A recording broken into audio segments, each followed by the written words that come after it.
하나님 말씀 봉독하겠습니다. 데살로니가 후서 2장 13절에서 15절까지 말씀입니다. 데살로니가 후서 2장 13절에서 15절까지 말씀 합독하도록 하겠습니다. 시작. 주께서 사랑하시는 형제들아, 우리가 항상 너희에 관하여 마땅히 하나님께 감사할 것은 하나님이 처음부터 너희를 택하사 성령의 거룩하게 하심과 진리를 믿음으로 구원을 받게 하심이니, 이를 위하여 우리의 복음으로 너희를 부르사 우리 주 예수 그리스도의 영광을 얻게 하려 하심이니라. 그러므로 형제들아, 굳건하게 서서 말로나 우리의 편지로 가르침을 받은 전통을 지키라. 아멘.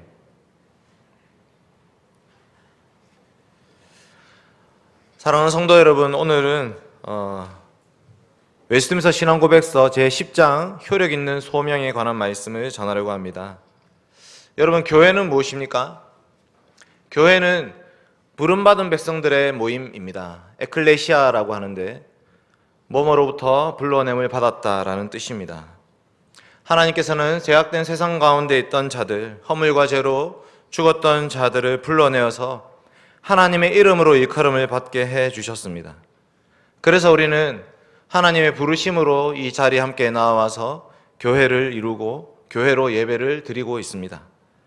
우리가 예배 가운데 세례를 받습니다. 세례는 삼위 하나님의 이름으로 인을 치는 시간입니다. 하나님께서 우리를 자연인 그대로, 죄인된 자들 그대로 내버려 두지 아니하시고 우리를 삼위 하나님의 이름으로 새롭게 불러주셨습니다. 아버지와 아들과 성령의 이름으로 세례를 부르셨습니다. 그래서 우리는 새로운 이름을 덧입습니다. 그것이 바로 그리스도인이라는 이름입니다. 이제 우리는 단지 공경민, 단지 여러분의 이름으로 사는 것이 아니라 우리는 삼위 하나님의 이름으로 일컬음을 받는 백성으로 이 땅을 살아가게 됩니다. 그렇게 부름받은 자들이 다 같이 모여서 하나님의 이름을 부릅니다. 그것이 예배입니다. 구약에서 이스라엘 백성들이 하나님께 예배를 드릴 때 여호와의 이름을 불렀더라, 이런 표현을 사용합니다. 여호와의 이름을 불렀더라. 누구든지 주의 이름을 부르는 자는 구원을 받으리라. 하나님의 이름으로 일컬음을 받는 백성들이 하나님의 이름을 부르면서 나아가는 것, 그것이 바로 예배입니다. 오늘 저는 이 효력 있는 소명에 대해서 교리를 설교하려고 하는데, 이 부르심이라는 것은 그저 하나님이 우리를 부르셨다, 공경민 이렇게 부르셨다라는 것이 아닙니다. 이 부르심은 아무 의미 없는 단번의 부르심이 아니라 지속적인 부르심이고 하나님의 백성으로서의 정체성의 부르심입니다. 그것을 확증하는 것이 바로 이 세례이고, 그렇게 부름받은 자들이 하나님께 드리는 것이 예배인 것입니다. 그래서 우리 예배 순서에 예배로의 부름으로 우리는 예배를 시작합니다. 예배로의 부름, 하나님께서 우리를 이 예배의 자리로 불러주셨다는 것입니다. 그리고 우리는 그 하나님의 이름을 부르면서 하나님께 나아갑니다. 웨스트민스터 신앙고백서 10장은 이 부르심에 대해서 아주 잘 설명해 주고 있습니다. PPT 한번 띄워주십시오. 1절은 효력 있는 소명에 대한 일반적인 내용들을 다 다루고 있습니다. 소명의 대상, 소명의 수단, 소명의 목적 등에 대해서 설명해 놓고 있습니다. 2절은 소명의 근거라는 것이 사람에게 있지 않고 오직 하나님께 달려있음을, 하나님의 은혜에 달려있음을 말씀해 주고 있습니다. 3절은 택함을 받았으나 말씀의 부르심을 받지 못한 자들, 그들이 어떻게 구원받을 수 있는가에 대해서 말씀하고 있습니다. 특히 유아들의 죽음에 대해서 언급하고 있습니다. 4절은 말씀과 성령으로 부르심을 받았음에도 불구하고 구원받지 못하는 자들에 대해서 말씀합니다. 저는 이 1절 내용, 소명의 대상, 소명의 수단, 소명의 목적 이렇게 되어 있는데, 이 1절 내용을 따라서 세 가지 대지로 효력 있는 소명에 대해서 설교하겠습니다. 첫째로 소명의 대상입니다. 하나님이 누구를 부르시는가라는 것입니다. 데살로니가 후서 오늘 말씀 2장 13절 말씀 같이 읽겠습니다. 데살로니가 후서 2장 13절 말씀 시작. 주께서 사랑하시는 형제들아, 우리가 항상 너희에 관하여 마땅히 하나님께 감사할 것은 하나님이 처음부터 너희를 택하사 성령의 거룩하게 하심과 진리를 믿음으로 구원을 받게 하심이니. 아멘. 하나님께서 누구를 부르신다고 말씀하십니까? 하나님은 택함 받은 백성을 부른다고 말씀하십니다. 오늘 23절의 말씀에서 하나님이 처음부터 너희를 택하셨다 이렇게 말씀하고 있습니다. 이 처음이라는 것은 영원 전, 창세 전을 의미하는 것입니다. 하나님 우리를 언제 택하셨는가? 이 땅을 창조하기 전에 택하셨습니다. 그래서 하나님 우리를 택하신 자들이기 때문에 부르셨습니다. 이 선택 교리는 많은 사람들에게 거부감을 주었습니다. 그러면 하나님 마음대로 하신다는 거 아니냐? 하나님 마음대로 택하시고 하나님 마음대로 버리시는 거 아니냐? 이렇게 사람들이 이 교리를, 선택 교리를 거부해 왔습니다. 그러나 여러분 반대로 한번 생각해 보십시오. 하나님이 만약 자기 백성들을 택하실 때에 선택이 아니고 하나님의 그 무조건적 선택이 아니라 우리의 자격 조건에 따라서 부름받는다고 한번 생각을 해 보십시오.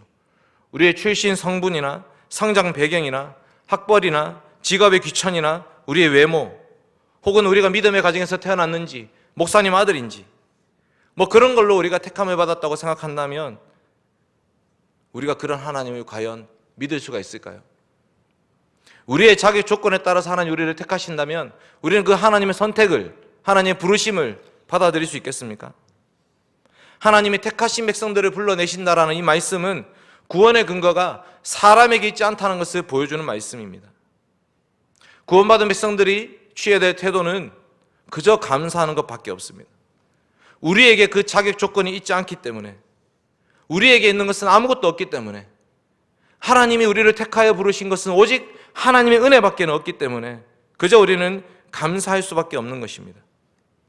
이것을 웨스트민스터 신앙고백서 10장 2절에서 잘 말씀하고 있습니다. 한번 띄워주십시오. 같이 읽겠습니다. 시작. 이 혈육 있는 소명은 결코 사람 속에 미리 보여진 어떤 선행이 아니라 오직 하나님의 값없고 특별한 은혜에서 나온다. 사람은 성령으로 말미암아 소생되고 새롭게 될 때까지 이 선행에서 완전히 피동적이며 성령으로 말미암아 소생되고 새롭게 되어야 이 소명에 응답할 수 있으며 소명에 제공되고 전달된 은혜를 포옹할 수 있다. 네. 오직 하나님의 은혜, 오직 하나님의 값없고 특별한 은혜에서부터 소명, 부르심이 있는 것입니다. 데살로니가 교회 성도들도 마찬가지였습니다. 사도 바울은 2차 전도 여행 때 빌립보를 떠나서 데살로니가라는 곳으로 갔습니다. 2차 전도 여행 빌립보에서 감옥에 갇혔었습니다. 감옥에서 풀려나와서 데살로니가에 가서 또 복음을 전합니다.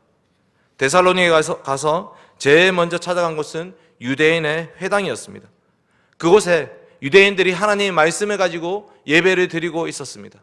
그 회당에 찾아가서 헬라인 중에도 경건한 헬라인들이 함께 예배를 드리고 있었습니다. 그곳에 가서 복음을 전합니다. 이 구약 말씀을 성취하신 예수 그리스도를 증거하였습니다. 우리가 그토록 기다렸던 메시아, 그분이 이 땅에 이미 오셨습니다. 죽으셨습니다. 부활하셨습니다. 예수가 곧 그리스도이십니다. 예수님이 왕이시고 제사장이시고 선지자가 되십니다. 그 예수님을 믿으십시오. 이 복음을 전했습니다. 데살로니가 교회 성도들은 우상을 숭배하는 자들이었다고 합니다. 데살로니가전서 1장 9절 말씀 한번 찾아서 읽겠습니다. 데살로니가전서 1장 9절 시작. 그들이 우리에 대하여 스스로 말하기를 우리가 어떻게 너희 가운데 들어갔는지와 너희가 어떻게 우상을 버리고 하나님께로 돌아와서 살아계시고 참되신 하나님을 섬기는지와. 아멘. 너희가 어떻게 우상을 버렸는가라고 말씀하고 있습니다. 그러니까 데살로니가 교회 성도들은 이 데살로니가 지역이 아주 큰 도시였습니다. 수도였습니다. 마게도냐에 20만 명이나 살고 있는 큰 도시였습니다. 거기서 우상을 섬기며 살고 있던 그들에게 복음이 전해졌고 그들이 예수 그리스도를 믿고 받아들임으로 구원받은 것입니다. 여러분, 이 데살로니가 교회 성도들에게 택함 받을 자격이 있었습니까? 부름받을 자격이 있었습니까? 그들은 그 복음을 받아들인 자들, 데살로니가의 사람들은, 데살로니가에 살고 있는 유대인들은 이 복음을 받아들인 자들을 핍박했습니다. 바울을 영접했던 야손을 쫓아내버렸습니다. 이 야손이 붙잡아가지고 보석금을 내고 겨우 풀려났습니다. 한 번만 더 이런 집회를 한다면 너희는 감옥에 넣을 거야 라는 겁을 준 것입니다. 바울은 데살로니가를 떠나서 베레아로 갔습니다. 베레아는 갔더니 신사적이다 이렇게 말합니다. 더 신사적이어서 간절한 마음으로 말씀을 받았다. 데살로니가 사람들은 신사적이지 않았다라는 것입니다. 그 마음이 너그럽지 않았습니다. 그 말씀을 받을 만한 자격 조건이 없었습니다. 우상을 숭배하고 있던 자들이 택함받아서 부름받아서 교회 성도가 된 것입니다. 그래서 데살로니가전서 1장 4절 말씀도 한번 볼까요? 1장 4절 말씀 같이 읽겠습니다. 시작. 하나님의 사랑하심을 받은 형제들아 너희를 택하심을 아노라. 아멘. 하나님께서 우리를 택하셨다. 그것이 우리를 부르신 근거가 된다 이렇게 말씀하고 있는 것입니다.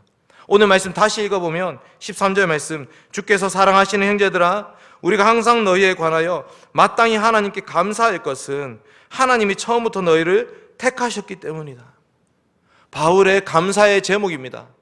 바울은 이 데살로니가에서 3주일만 설교를 했습니다. 3주, 주일을 3번 보내고 쫓겨났습니다. 그 3주 만에 하나님께서 그 말씀을 통해 역사하셔서 하나님의 택하신 백성들을 불러내셨던 것입니다. 이것이 하나님의 부르심입니다. 여러분, 우리는 어떻습니까? 우리는 과연 부름받을 만한 자격이 있는 자들입니까? 우리의 출신 성분은 어떻습니까? 성장 배경은 어떻습니까? 우리가 가진 학벌, 학식, 재산, 우리의 소유, 지식 어떻습니까? 만약에 그런 조건을 따져서 하나님 우리를 택하여 부르신다면 우리 중에 부름받을 수 있는 자가 누가 있겠습니까? 만약에 그 조건 때문에 하나님 우리를 부르셨다면 누가 하나님께 감사할 수가 있겠습니까? 우리는 전혀 부름받을 수 있는 자격이 없던 자들입니다. 하나님께서 우리를 택하여 부르심은 오직 은혜대로 하심입니다. 고린도전서 1장 26절 앞에 한번 띄워주십시오. 예, 같이 읽겠습니다. 26절에서 29절입니다. 시작. 형제들아 너희를 부르심을 보라. 육체를 따라 지혜로운 자가 많지 아니하며 능한 자가 많지 아니하며 문벌 좋은 자가 많지 아니하도다. 그러나 하나님께서 세상에 미련한 것들을 택하사 지혜 있는 자들을 부끄럽게 하려 하시고 세상에 약한 것들을 택하사 강한 것들을 부끄럽게 하려 하시며 하나님께서 세상에 천한 것들과 멸시받는 것들과 없는 것들을 택하사 있는 것들을 폐하려 하시나니 이는 아무 육체도 하나님 앞에 자랑하지 못하게 하려 하심이라. 아멘. 하나님께서 우리를 택하여 부르심은 오직 하나님의 은혜밖에는 고백할 것이 없습니다. 그러니 우리가 자랑할 분은 오직 예수 그리스도밖에 없는 것입니다. 삼위 하나님께서 우리를 택하여 부르셨다라고 우리는 믿고 고백해야 됩니다. 그러면 하나님께서 그 택하신 백성들을 부르시는 수단은 무엇입니까? 하나님 우리를 부르실 때 무엇으로 우리를 부르시는가라는 것이 두 번째 대지입니다. 소명의 수단은 말씀과 성령입니다. 웨스트민스터 신앙고백서 10장 1절 한번 띄워주십시오. 예, 한번 같이 읽겠습니다. 10장 1절 시작.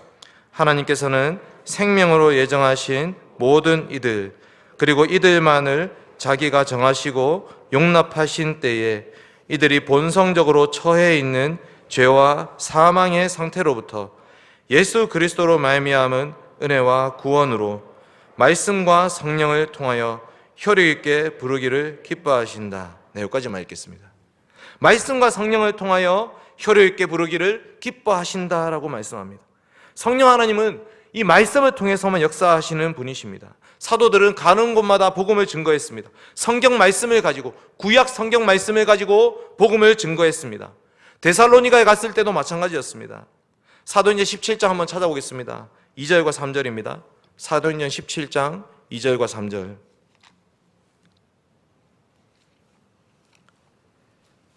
제가 읽어드리겠습니다. 사도행전 17장 2절 3절. 바울이 자기의 관례대로 그들에게로 들어가서 새 안식일에 성경을 가지고 강론하며 뜻을 풀어 그리스도가 해를 받고 죽은 자 가운데서 다시 살아나야 할 것을 증언하고 이르되 내가 너희에게 전하는 이 예수가 곧 그리스도라 하니. 아멘. 이 바울은 말씀, 구약 성경을 가지고 유대인의 회당에 들어가서 설교를 하기 시작했던 것입니다. 유대인들은 성경을 읽고 그 말씀에 순종하고 살아가는 것이 유대인의 예배였습니다. 오늘 이 말씀을 읽었으니 그 율법의 말씀을 듣고 지키자. 그렇게 살고 있던 자들에게 너희가 기다리고 있던 메시아가 드디어 오셨다. 그분은 바로 십자가에 죽으신 예수 그리스도시다. 그 복음을 증거했습니다. 그랬더니 하나님 역사하십니다. 성령 하나님이 그 마음의 믿음을 불러일으키십니다. 그 말씀으로 말미암아 구원받고 교회의 성도된 자들이 일어나기 시작했습니다. 그게 바로 데살로니가 교회였습니다. 4절 말씀 한번 볼까요? 사도행전 17장 4절입니다. 시작. 제가 읽어드리겠습니다. 그 중에 어떤 사람 곧 경건한 헬라인의 큰 무리와 적지 않은 귀부인도 권함을 받고 바울과 실라를 따르나. 아멘. 그 중에 어떤 사람들, 그 말씀을 들었던 모든 사람들이 구원받는 것이 아닙니다. 그 중에 어떤 사람들, 경건한 헬라인들의 큰 무리와 적지 않은 귀부인들이 권함을 받고 바울과 실라를 따랐습니다.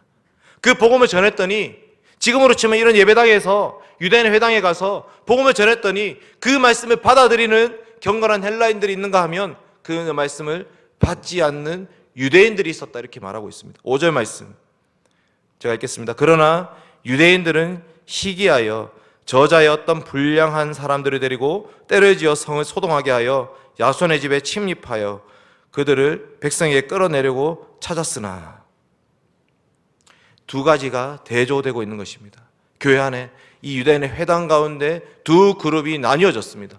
복음의 말씀을 증거했더니 그 말씀을 받아들이고 아멘으로 화답하면서 교회로 모이는 자들이 있는가 하면 그 말씀을 배척하고 믿는 자들을 오히려 핍박하는 자들이 일어났던 것입니다. 하나님은 말씀을 통해서 역사하십니다. 말씀에 어떻게 반응하는지가 우리는 부르심을 확인하는 장소가 되는 것입니다. 우리가 그 말씀의 앞에서 우리의 모습을 돌아보고 우리를 구원하신 예수 그리스도의 십자가를 붙잡는다면 거기서 구원이 일어나는 것입니다. 데살로니가전서 1장 한번 찾아보겠습니다. 데살로니가전서 1장 4절과 5절입니다.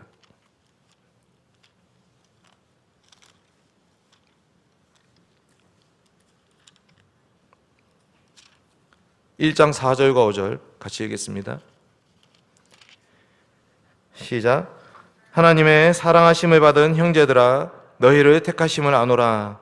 이는 우리의 복음이 너희에게 말로만 이른 것이 아니라 또한 능력과 성령과 큰 확신으로 된 것임이라. 우리가 너희 가운데서 너희를 위하여 어떤 사람이 된 것은 너희의 아는 바와 같으니라. 아멘. 하나님의 택하심이 어떻게 나타났냐? 복음이 너희에게 말로만 이른 것이 아니라 능력과 성령과 확신으로 되었다, 이렇게 말씀하고 있습니다. 성령의 능력으로 큰 확신을 얻게 되었다고 말씀하고 있는 것입니다. 단 3주밖에 복음을 전하지 않았음에도 불구하고 그 3주의 설교를 통해서 하나님의 백성들이 일어났습니다. 오늘 데살로니가 후서 2장 14절 말씀도 이렇게 말합니다. 이를 위하여 우리의 복음으로 너희를 부르사 우리 주 예수 그리스도의 영광을 얻게 하려 하심이니라. 아멘. 우리의 복음으로 너희를 불렀다고 말씀합니다. 사도들이 우리입니다. 사도들이 복음을 전했더니 하나님은 하나님의 택하신 백성들을 불러내셨던 것입니다. 선교하러 가면 무엇을 해야 됩니까? 아무도 없는 곳에, 그 복음이 전해지지 않은 곳에 선교하러 가면 무엇을 해야 되는 것입니까? 물론 해야 될 일이 많습니다.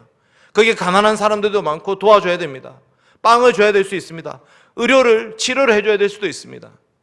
그러나 그런 방식으로는 이 사람들 하나님의 택하신 백성인지 아닌지 알 길이 없습니다.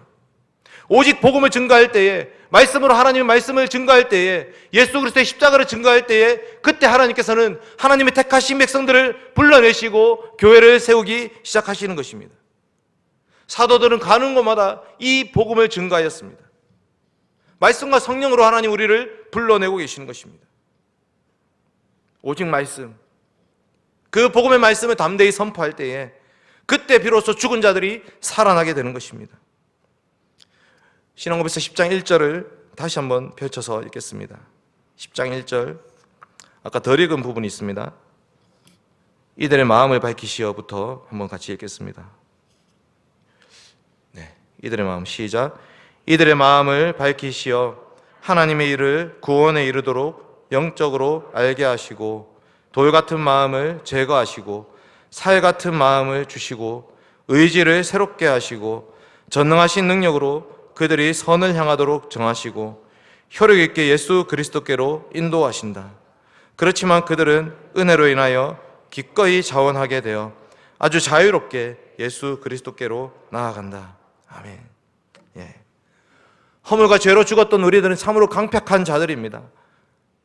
끊임없이 우리는 우리의 욕심을 쫓아서, 우리의 욕망을 쫓아서, 우리의 죄성을 쫓아서 살아가려고 하고 있습니다. 그러나 말씀을 통해서 성령님이 역사하실 때에 그때 우리의 마음은 살과 같이 부드럽게 될 것입니다. 우리의 마음과 의지가 새롭게 변화될 것입니다. 죄를 미워하고 그리스도를 향하게 됩니다. 악을 떠나서 선을 향하게 됩니다. 그로 인해서 우리는 완전히 새로운 피조물이 되는 것입니다. 이것이 말씀과 성령의 역사라는 것입니다. 이것이 바로 복음의 능력입니다. 그렇다면 이 말씀의 부르심을 받지 못하고 유아 때 죽은 아이들은 어떻게 되는 것입니까? 웨스트민스터 신앙고백서 10장 3절은 이 부르심을 받지 못하고 유아 때 죽은 자들은 어떻게 되는가에 대해서 가르치고 있습니다. 앞에 한번 띄워주십시오. 같이 읽겠습니다. 시작. 유아 때 죽은 택함 받은 아이들은 그리스도에 의해 원하시는 때와 장소와 방식을 따라 일하시는 성령으로 말미암아 거듭나고 구원받는다. 이것은 말씀의 사역으로 외적 소명을 받기가 불가능한 피택자들에게도 해당된다. 네, 그렇습니다. 하나님의 택하심과 부르심은 말씀과 성령으로 이루어집니다. 그런데 그 말씀의 부르심을 받을 수 없는 자들은, 이 아이들은, 혹은 정신지체 장애인들, 그런 경우에는 특별히 성령님의 역사하심으로 구원받는다고 우리는 고백합니다. 왜 그렇습니까? 그들도 언약 안에 있기 때문입니다. 하나님께서 그들을 언약 자녀로 부르셨기 때문에 이 언약 안에서 하나님께서 그들을 구원하셨다고 우리는 고백하는 것입니다. 이것이 바로 우리가 받는 위로입니다. 그러나 이것은 특수한 상황입니다. 그렇다고 해서 우리는 그 말씀의 부르심이 없이도 구원받습니다, 이렇게 얘기해서는 안 됩니다. 이것은 특별한 경우고 우리는 성령님은 말씀을 통해 역사하신다고 믿고 고백해야 됩니다. 진리의 성령님, 약속의 성령님, 은혜의 성령님은 우리 주 예수 그리스도의 성령님이십니다. 주의 영이신 그 성령님께서는 오직 말씀을 통해서 우리를 진리로 인도하고 계시는 것입니다. 예수 그리스도를 아는 빛을 우리에게 비춰주시는 분이십니다. 그러니 우리는 말씀을 증거해야 됩니다. 교회는 오직 복음만을 붙잡아야 됩니다. 하나님의 택하신 백성들, 그들을 불러 모으는 길은 바른 설교가 선포되는 길밖에 없기 때문입니다. 요즘 교회들이 다양한 방식으로 사람들을 끌어모으려 하고 있습니다. 각종 프로그램들을 도입합니다. 교회에서 장사를 하기도 하고 이벤트를 하기도 하고 연예인들을 불러서 쇼를 하기도 합니다. 그러면 사람들이 몰려옵니다.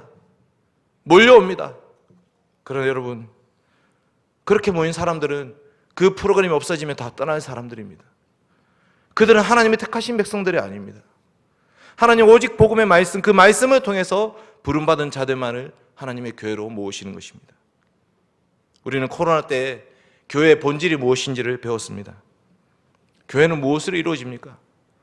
코로나로 인해서 모일 수 없지만, 코로나로 인해서 다른 모든 것을 할 수 없지만, 교회에서 밥도 먹을 수 없고 뭐 할 수 있는 게 없지만, 코로나 때에도 교회가 반드시 해야 되는 것은 무엇입니까? 그것은 바로 예배입니다. 설교입니다. 성례입니다. 그것이 교회의 본질입니다. 교회는 예배의 터 위에 서 있는 것입니다. 말씀의 터 위에 서 있습니다. 다른 것은 교회의 본질이 아닙니다. 그런 것들은 교회 밖에서도 다 하는 것들입니다. 우리 교회가 정말 그리스도의 교회, 신실한 교회, 예수 그리스도의 몸된 교회가 되기 위해서는 오직 말씀만을 붙잡아야 됩니다. 그것이 이 교회를 바르게 세우는 길입니다. 마지막 세 번째, 소명의 목적은 무엇인지 보겠습니다. 웨스트민스터 신앙고백서 10장 마지막 부분은 이렇게 됩니다. 효력 있게 예수 그리스도께로 인도하신다. 그렇지만 그들은 은혜로 인하여 기꺼이 자원하게 되어 아주 자유롭게 예수 그리스도께로 나아간다. 신앙고백서 1절에 이렇게 말씀하고 있습니다. 즉 하나님께서 우리의 자유의지를 사용하셔서 그리스도께로 나아가게 한다고 말씀하고 있는 것입니다.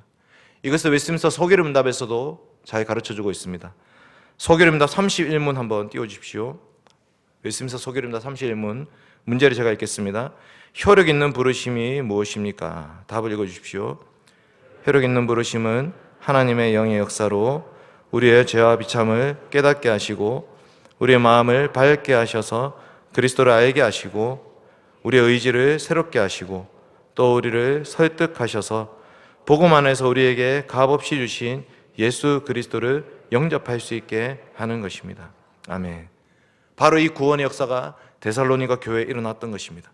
오직 그리스도만을 붙잡는 교회, 오직 그리스도께로만 나아가는 교회, 오직 그리스도의 영광을 추구하는 교회가 바로 데살로니가 교회였던 것입니다.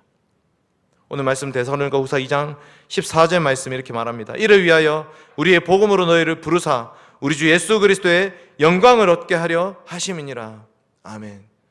죄와 비참함에 갇혀있던 자들을 불러내셔서 그리스도의 영광의 자리로 인도하신다고 말씀합니다. 하나님이 우리를 부르신 목적도 마찬가지입니다. 하나님 우리를 부르셔서 주일날 시험 못 치게 만들고, 주일날 돈 안 쓰게 만들고, 주일날 못 사먹게 만들고, 그렇게 하려고 우리를 부르신 것이 아닙니다. 우리를 가다 놓고 감옥처럼 살게 하려고 우리를 부르신 것이 아니라 그리스도께로 나아가도록, 그리스도의 영광의 자리에 참여하도록 하기 위해서 그 천국 잔치에 우리를 부르신 것입니다. 이 부르심의 목적은 하나님의 영광입니다. 말씀을 통해서 부르실 때에 이 말씀에 온전히 순종함으로 구원받는 자들이 있는가 하면 그 말씀의 자리에서 오히려 복음을 대적함으로, 비방함으로 그 말씀의 자리에서 떨어져 나가는 자들이 있습니다. 버림받는 자들이 있는 것입니다. 웨스민스터 10장 4절도 한번 띄워주십시오. 같이 읽겠습니다. 10장 4절 시작. 말씀의 사역으로 소명을 받고 성령의 공통적인 활동을 어느 정도 받은 자들이라도 택함을 받지 않았다면 결코 그리스도께 진정으로 나아가지 않으며 따라서 구원받을 수 없다. 하물며 기독교 믿음을 고백하지 않는 이들은 어떤 방법을 쓴다 하더라도 구원받을 수 없다. 그들이 아무리 자신의 삶을 본성의 빛과 자기들이 고백하는 종교의 법을 따라 성실하게 꾸려나간다 하더라도 역시 그러하다. 이들이 구원받을 수 있다고 공언하고 주장하는 일은 매우 해롭고 가증스럽다. 네. 이것을 잘못 이해하면 택함받지 않으면 어쩔 수 없구나, 아무리 예배드려도 우리는 구원받을 수 없다, 이렇게 말하는 자들이 있습니다. 그것이 아닙니다. 우리는 그 택하심을 이 경험에서 다 알 수가 없습니다.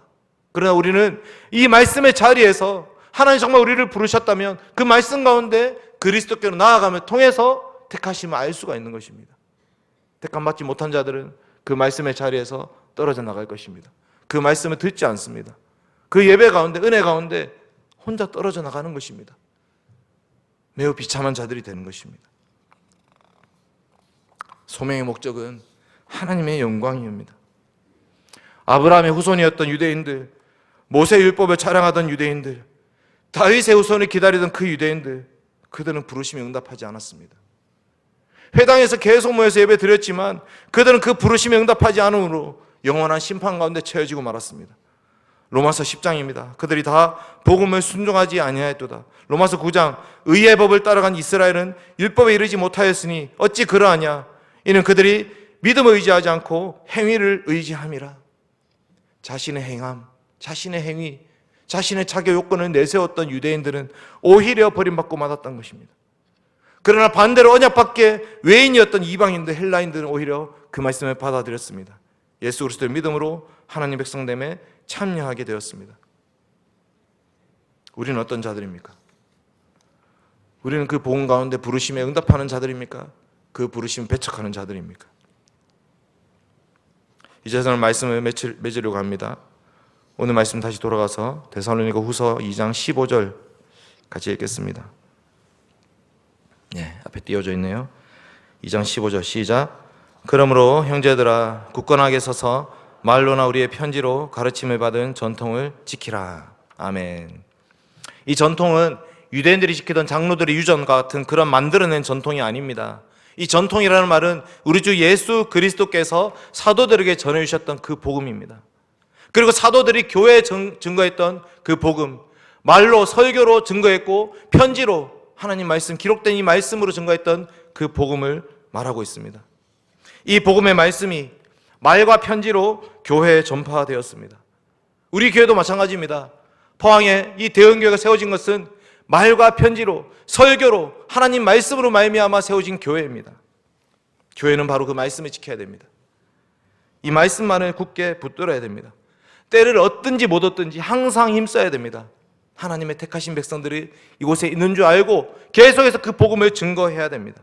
오직 말씀을 통해서만 성령님이 역사하시기 때문입니다. 여러분, 이 부르심의 자리에 힘써 나아가시기 바랍니다. 예배의 자리, 말씀을 듣는 자리, 설교의 자리를 결코 경홀히 여기지 마십시오. 말씀의 부르심이 없이는 택하심 알 수가 없습니다. 성령 하나님 오직 말씀을 통해서만 자기 백성들을 부르시고 계십니다. 세례를 통해서 삼위 하나님의 이름으로 부름을 받았다면 우리는 이제 이 예배 자리에서 하나님의 이름을 부르며 나아가는 우리 성도들 되시기 바랍니다. 같이 기도하겠습니다. 아버지 하나님, 감사합니다. 혈육 있는 소명에 관한 말씀 배우게 하시니 참으로 감사드립니다. 하나님, 우리가 무엇이건데 하나님 우리를 하나님의 자녀로 불러주셨습니까?